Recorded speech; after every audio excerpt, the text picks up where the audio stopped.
जय बालाजी व्यूअर्स, अलौकिक में आपका स्वागत है। तो आज हम बात करेंगे अगर आपकी कुंडली में चंद्रमा दैट इज मून तीसरे भाव में है, that is in third house, किस तरह के परिणाम हमें मून देगा। मून हमारे मन का कारक, हमारी इच्छाओं का कारक भी मून है। ये वो प्लैनेट है जो सबसे ज्यादा हमारी लाइफ को गवर्न करता है और कई बार हम इसी प्लैनेट को सबसे ज्यादा अनदेखा करते हैं, इग्नोर मार देते हैं। हम सोचते हैं चंद्रमा ही तो है हमारे मन का कारक, बट हम ये भूल जाते हैं हम अपनी लाइफ में जो भी डिसीजन लेते हैं, अच्छा या बुरा, जो भी हम कर्म करते हैं, वो हमारे मन से, हमारे वो थॉट प्रोसेस डेवलप होते हैं। हमारे मन में वो पहले थॉट आता है, थॉट हमारे एक्शन को कन्वर्ट करता है, चाहे वो अच्छा हो चाहे वो बुरा हो। सो अगर आपको अलौकिक में अगर आप फर्स्ट टाइम आए हैं और आपको ये वीडियो पसंद आता है तो आई रिक्वेस्ट यू आप अलौकिक को सब्सक्राइब करें। और हमने बहुत सारे डिफरेंट राशि के बारे में वीडियोस बना रखे हैं, ट्रांजिट के बारे में वीडियोस बना रखे हैं, आप उन्हें देख सकते हैं।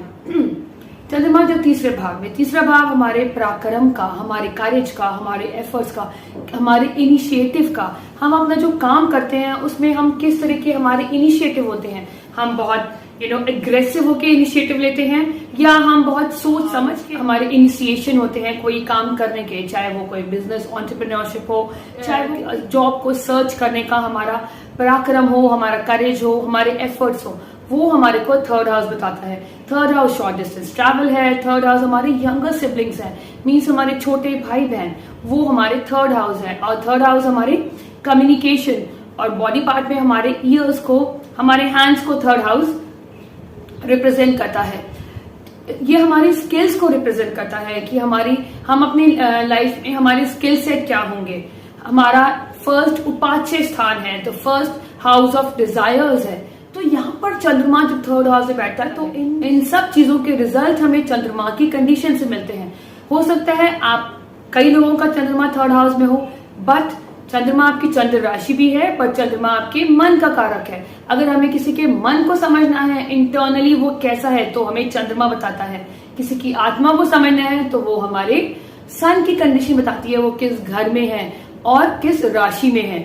इससे हमें अपनी और दूसरे की पर्सनालिटी को जानने का मौका मिलता है। यहाँ पर चंद्रमा की अलग अलग हमें रिजल्ट तब मिलते हैं चाहे वो थर्ड हाउस में है। क्यों? क्योंकि चंद्रमा हो सकता है किसी की एरीज साइन में हो, किसी की जेमिनी साइन में हो, किसी का स्कॉर्पियो में होगा तो अलग। क्यों? क्योंकि चंद्रमा आपकी कुंडली में जिस हाउस की लॉर्डशिप लेके चलता है उस घर के भी तो हमारी अगर हम और इसके कैरेक्टरिस्टिक के बारे में बात करें, हमारी राइटिंग स्किल्स है, हमारी कम्युनिकेशन स्किल्स है, हम किस तरह से हम अपनी बात को रखते हैं। सेकेंड हाउस स्पीच है, यहाँ पर हमारी कम्युनिकेशन, हमें अगर किसी को हमें कुछ बात कहनी हो through any mode of medium, हम कैसे बोलेंगे, हम अपनी बात को कैसे रखेंगे, कितनी इफेक्टिव तरीके से रखेंगे, उग्रता से रखेंगे, मिठास से रखेंगे या बहुत इम्पैक्टफुल रखेंगे, मैनिपुलेटिव रखेंगे, ये हमें मून की कंडीशन बताएगी। किन ग्रहों के साथ मून बैठा है, अकेला बैठा है, किन ग्रहों की दृष्टि पड़ रही है, क्रूर ग्रह की दृष्टि पड़ रही है, क्रूर ग्रह के साथ बैठा है, जैसे मार्स, जैसे आपके सैटर्न हो गए, केतु, राहु और इवन तक की सन भी, क्योंकि सन भी माइल्ड मेलेफिक है, सन भी चंद्रमा पे इफेक्ट डालेगा क्योंकि चंद्रमा सबसे सौम्य प्लैनेट है। यहाँ पर हम मरकुरी दैट इज, क्योंकि बुध को भी हम थर्ड हाउस से जोड़ते हैं और मार्स क्योंकि पराक्रम का ग्रह है तो वो भी हमारे थर्ड हाउस से जुड़ता है। तो आपकी कुंडली में चंद्रमा अगर थर्ड हाउस में बैठा है तो यहाँ पर मरकुरी दैट इज बुध और मंगल की कंडीशन अगर आपके कुंडली में आपको पॉजिटिव मिली है तो ये कहीं ना कहीं चंद्रमा आपको बहुत अच्छे रिजल्ट देगा। क्योंकि यहाँ पर थर्ड हाउस में कहते हैं चंद्रमा कई बार आपके अंदर बहुत सारी चीजों की नॉलेज लेने में आपको बड़ा मजा आता होगा, आपको शॉर्ट डिस्टेंस ट्रैवल करने में बहुत मजा आता होगा, घूमने फिरने का आपको बहुत मजा आता होगा। और अगर अच्छी कंडीशन है तो आपके भाई बहनों के साथ आपके बहुत अच्छे रिश्ते होंगे, कहीं ना कहीं आपको भाई बहनों से सपोर्ट मिलेगा और कहीं ना कहीं आप उनके लिए मेंटर होंगे, आपको उनसे रिस्पेक्ट मिलेगी। बैड एस्पेक्ट में हुआ या अनफ्रेंडली राशि में हुआ तो कहीं ना कहीं आपके भाई बहन ही आपको मेंटल इश्यूज दे सकते हैं या आपको लाइफ में बहुत ज्यादा डिफिकल्टीज दे सकते हैं, कहीं ना कहीं आपको मेंटल एंजाइटी भी दे सकते हैं। रहता है क्योंकि इसमें बुध की क्वालिटी भी आती है तो कहीं ना कहीं आपको ब्रेनी भी बनाता है, चतुर बनाता है, आपको अच्छी ऑरेटरशिप हो सकती है, कम्युनिकेशन बहुत इफेक्टिव होती है, बहुत इम्पैक्टफुल होती है। और अगर यहीं पर इफेक्टिव हुआ तो आप बहुत अच्छे राइटर्स बन सकते हो, क्योंकि चंद्रमा मन का कारक है। आप इस तरह की राइटिंग करेंगे, आपकी क्रिएटिविटी बहुत अच्छी होगी कि आप जो भी लिखेंगे हमारे सबके दिलों को छुएगा, लोगों की लाइफ को इम्पैक्ट करेगा। You can be an influencer. आप अगर वो मंगल की राशि में है तो जब आप बोलेंगे तो आपकी आपकी स्पीच में, आपकी कम्युनिकेशन में आप कहीं ना कहीं लोगों को इंस्पायर करेंगे, लोगों के अंदर एग्रेशन जगाएंगे, आप लोगों को जोड़ने का भी काम कर सकते हैं।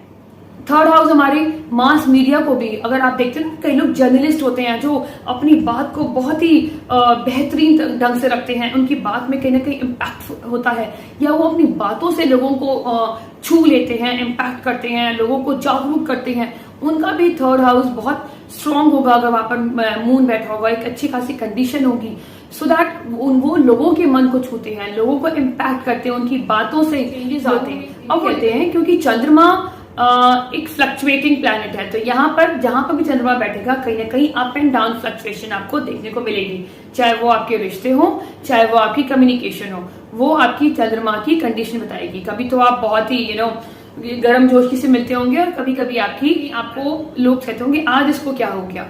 तो चंद्रमा इज अ फ्लक्चुएटिंग प्लैनेट, तो जहां बैठेगा वो कुछ ना कुछ हो सकता है। आपके रिश्ते भी कभी कभी बहुत अच्छे हो गए होंगे आपके छोटे भाई बहनों से, और कभी कभी आपके रिश्तों में कुछ ना कुछ कड़वाहट या कुछ ना कुछ दूरियां भी आपको देखने को मिलती है। क्यों? क्योंकि चंद्रमा is a fluctuating planet. Basically हम कई बार चंद्रमा को बहुत लाइटली लेते हैं, हमें लगता है चंद्रमा ही तो है, क्या है यार, मन का कारक है, दैट्स इट। बट चंद्रमा is something which is very important, क्योंकि हमारी विषोत्री दशा चंद्रमा से होती है। सबसे पहले इम्पैक्ट चंद्रमा हमारे मन को डालता है, मन से हमारे थॉट प्रोसेस जनरेट होते हैं, थॉट प्रोसेस से हमारे action. So I would suggest कि लोग सैटर्न की रेमेडीज करते हैं, जुपिटर की, वीनस की रेमेडीज करते हैं। अगर चंद्रमा आपका एक बैड एस्पेक्ट में है, चंद्रमा वीक है, तो कहीं ना कहीं आपको चंद्रमा को सुधारना है, चंद्रमा की रेगुलर रेमेडीज करनी है अकॉर्डिंग टू द राशि, अकॉर्डिंग टू द प्लेसमेंट, क्योंकि चंद्रमा ही है जो हमें कर्म करने को प्रेरित करेगा, चंद्रमा ही है जो हमें लगातार हमें बताएगा कि नहीं ये सही है, ये गलत है। तो चंद्रमा is something which is very important, और इसकी अगर चंद्रमा अच्छा है तो आपका मनोबल अच्छा होगा। थर्ड हाउस हमारा मनोबल का है, आपके अंदर करेज होगा। बट यहाँ पर भी फ्लक्चुएशन है, कभी तो आप ऐसे करेंगे कि आप मतलब हर एक इंसान से लोहा लेने को तैयार हैं, फुल ऑफ करेज है। बट जहां पर एक्शन की बात आएगी कि चंद्रमा फ्लक्चुएशन में है, तो हो सकता है आप इतनी जल्दी एक्शन ना लें, आप अपनी बात पे अटल ना हो। अब हम बात करते हैं, अगर आपका टॉरस असेंडेंट है, टॉरस असेंडेंट में जो चंद्रमा है दैट इज मून, वो थर्ड हाउस का लॉर्ड है, और थर्ड हाउस का लॉर्ड में आती है कैंसर साइन। थर्ड हाउस का लॉर्ड थर्ड हाउस में ही बैठ गया, तो इसका मतलब क्या, अब आपका स्ट्रांग हो गया आपका मन, आपका चंद्र स्ट्रांग हो गया, आपका पुरुषार्थ स्ट्रांग हो गया, आपका इनिशिएशन, किसी भी काम को करने का जो तरीका है, किसी भी काम को करने का जो जज्बा है वो स्ट्रांग हो गया। स्ट्रांग आप एफर्ट्स मारोगे, आपकी कम्युनिकेशन में कहीं ना कहीं एक बहुत एक इमोशनल, सेंसिटिव और कहीं ना कहीं एक करिस्मेटिक भी होगी, केयरिंग भी होगी, और आपकी एक हिप्नोटाइज होगा आप अपने वॉइस से, अपनी कम्युनिकेशन से, राइट वर्ड्स, राइट सही शब्दों के द्वारा आपके अंदर एक आपकी जो कम्युनिकेशन आपका जो बातचीत करने का जो तरीका होगा, उसमें कहीं ना कहीं आप लोगों को हिप्नोटाइज करेंगे। But yes, cancer is a water sign, cancer एक इमोशनल साइन है, तो यहाँ पर आप अपने यंगर सिबलिंग्स को लेके बहुत इमोशनल रहोगे, उनके प्रति आप बहुत नर्चरिंग आपका नेचर होगा, केयरिंग नेचर होगा आपके लिए। अगर टिल द टाइम वहाँ पर कोई नेगेटिव प्लैनेट ना बैठा हो, जैसे मार्स, केतु, सैटर्न ना बैठा हो जो चंद्र को इफेक्ट करे, ना ही उनकी दृष्टि पड़ रही हो, अगर नहीं है तो यहाँ पर चंद्रमा कहीं ना कहीं आपकी स्पीच में भी, आप स्पीच की वजह से लोग आपसे जुड़ेंगे, इमोशनली अटैच होंगे, people will open up in front of you, वो आपके सामने अपने दुख दर्द या अपनी फीलिंग्स को जताएंगे, आप इमोशनली लोगों से कनेक्ट कर पाएंगे अपनी स्पीच के द्वारा। बट येस, यहाँ पर कहीं ना कहीं आपको अपनी स्पीच, अपनी कम्युनिकेशन में आपको कहीं ना कहीं मैनिपुलेशन भी हो सकता है। You are very intelligent and I would say कि आप कहीं ना कहीं आप थोड़ा सा स्मार्ट और कनिंग भी होगी। कनिंग मीन्स आप अपना सेल्फिश इंटरेस्ट भी आपके लिए मैटर करेगा कि मैं किस तरह से बात करूं जिससे मेरी बात करने के तरीके से मैं इसके ऊपर एक अच्छा अपनी अच्छी छाप छोड़ जाऊं। तो इस तरह से भी आपका एटीट्यूड देखा जाता है। यहाँ पर अगर बात करते हैं नक्षत्र की, तो सबसे पहले नक्षत्र आया आपका पुनर्वसु। पुनर्वसु के जो लॉर्ड है वो है जुपिटर, दैट इज बृहस्पति। यहाँ पर बृहस्पति की अगर कंडीशन अच्छी है तो ये आपके लिए बहुत पॉजिटिव है, आपके अंदर एक पॉजिटिव एटीट्यूड रहेगा और आप कहीं ना कहीं ऑप्टिमिस्टिक रहोगे। आप जल्दी टूटने वालों में से नहीं होंगे, आपका मनोबल बहुत स्ट्रांग होगा। चाहे लाइफ में कितनी भी डिफिकल्टीज आएंगी, आप एक पॉजिटिव आउटलुक ही आप ज़िंदगी को देखोगे।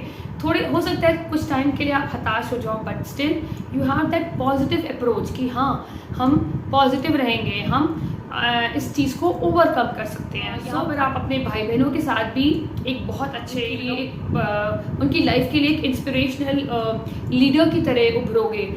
वो आपको एक अपने गुरु की तरह आपको देखेंगे, आपके छोटे भाई बहन, और एक आप उनको बहुत केयर और बहुत नर्चरिंग एटीट्यूड होगा। हमेशा आप उनके लिए प्रोटेक्टेड रहोगे, you will always be there for them. अब हम बात करते हैं अगर आपका पुष्य नक्षत्र है। पुष्य नक्षत्र के लॉर्ड है हमारे सैटर्न, दैट इज शनिदेव। यहाँ पर आपको शनि थोड़ा सा आपकी जो अप्रोच होगी वो डिसिप्लिन्ड होगी। आप अपनी रिस्पॉन्सिबिलिटीज़ को बहुत अच्छे से बहुत सीरियसली, आपका जो एटीट्यूड टुवर्ड्स लाइफ भी होगा वो थोड़ा सीरियस होगा, क्योंकि मन में आपको आ गया कि डिसिप्लिन, मुझे अपना एक टाइम से उठना है। अगर ये यहीं पर ही सैटर्न या मून एक बुरी स्थिति में है तो लेजीनेस दे सकता है। अदरवाइज आप कहीं अपने काम को लेके बहुत डिसिप्लिन रहेंगे, हार्ड वर्क करेंगे और कहीं ना कहीं सीरियस अप्रोच होगी। आप लाइफ में आप जो भी आपके यंगर सिबलिंग्स भी होंगे उनके लिए भी आप बहुत सीरियस रहेंगे, केयरिंग के साथ उनके करियर को लेके बहुत सीरियस रहेंगे। और when ever they need you, आप उनको एक बहुत अच्छी प्रैक्टिकल आप उनको एक सलाह दे सकते हैं। मून सैटर्न की राशि में आ गया तो कहीं ना कहीं इमोशंस में कहीं ना कहीं पेसिमिस्टिक हो सकता है आपने अपने यंगर सिबलिंग्स के लिए बहुत सेक्रीफाइसेस किए हो, आपको वहाँ से उनसे उतना आदर मान सम्मान ना मिला हो, उसकी वजह से कहीं ना कहीं इमोशनली आप लिटिल बिट डिससैटिस्फाइड हो या इमोशनली वो आपको हर्ट करता हो। हर्ट की जो फीलिंग होती है या जो एक इमोशनल टर्मोइल्स देखते हैं वो उसको लेट गो करना आपके लिए बहुत मुश्किल हो सकता है। तो you should always practice that let go remedy. Full moon में और न्यू मून में आप लेट गो की जो प्रैक्टिसेस होती है, हमने उसकी वीडियोस बनाए हुए हैं, आप वो प्रैक्टिस करने से आपकी जो क्लियरिंग हो जाएगी माइंड की, आपकी बॉडी की क्लियरिंग हो जाएगी। और तीसरा नक्षत्र आता है इसका अश्लेषा। अश्लेषा नक्षत्र के लॉर्ड है दैट इज मरकुरी। मरकुरी की वजह से कहीं ना कहीं आपको ये इंटेलिजेंट बनाता है, स्पिरिचुअल मिस्टिकल बनाता है, इंट्यूशन आपका बहुत शार्प होता है और इवन आप शार्प इंटेलेक्ट भी होते हैं। आपका जो मन होता है वो कहीं ना कहीं रिसर्च में, डीप रिसर्च में कुछ ना कुछ खोजबीन करने में आपको बहुत सुकून मिलता है, आपको बहुत खुशी मिलती है। आप यहाँ पर आपकी जो अप्रोच होती है वो थोड़ी इंटेलिजेंट और प्रैक्टिकल होती है, टिल द टाइम कोई एफ्लिक्शन नहीं है। यंगर सिबलिंग्स से भी आप कहीं ना कहीं आप यंगर सिबलिंग्स को भी आप अपने इंटरेस्ट के लिए मैनिपुलेट कर सकते हैं और आप जो भी डिसीजन उनके लिए लेंगे आप अपने को एक बहुत ज़्यादा सेक्रीफाइस नहीं करेंगे, आप एक प्रैक्टिकल डिसीजन लेंगे जिसमें ना आपका कुछ बहुत ज़्यादा नुकसान हो और ना उनका। तो you have that practical and realistic and analytical approach in your life, in your relationship. I hope ये वीडियो आपको पसंद आता है तो सब्सक्राइब टू एलोके। Thank you so much. Stay